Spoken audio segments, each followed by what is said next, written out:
Pa šta ako si bila povređena? Pa budi povređena još znam. Ako ćeš da provedeš 5 dana u ljubavi s nekim, pa zar nije vredno? Bila sam povređena.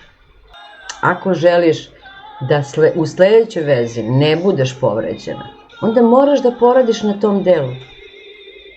Da oslobodiš taj, kako se kaže, negativni mentalni šablon. Moraš da oslobodiš potrebu za tim da budeš povređena. Ta potreba znači, svi mi imamo potrebu za nečim, čim nam se nešto dešava, a ta potreba je u osnovi ima tvoje neko negativno verovanje, povučeno iz nekog iskustva do svoje 5. godine, gledajući ljude oko sebe, tvoje roditelje, braću, sestre, ne znam s kim si bila okružena, dede, babe, kakve god odnosi su bili tu. I iz toga se izvukla negde zaključak da ti trebaš da budeš povređena.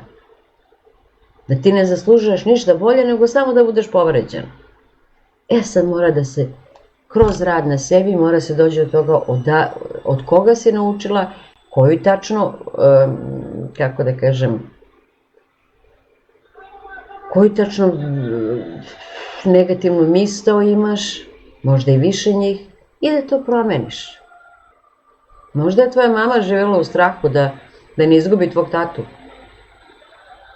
Ili si vidjela nekog u tvojoj okolini da je bio stalno u strahu da će da izgubi ljubav, da će da izgubi ljubav. I ti si prihvatila nesvesno verovanje da je ljubav moguće izgubiti. Razumeš? Draga moja, ja ne izmišljam krive drine, ja sam sve naučila iz knjiga. I kroz rad sa ljudima. Prvo sam naučila kroz knjige, pa onda s mojim učiteljem, pa onda kroz rad sa ljudima.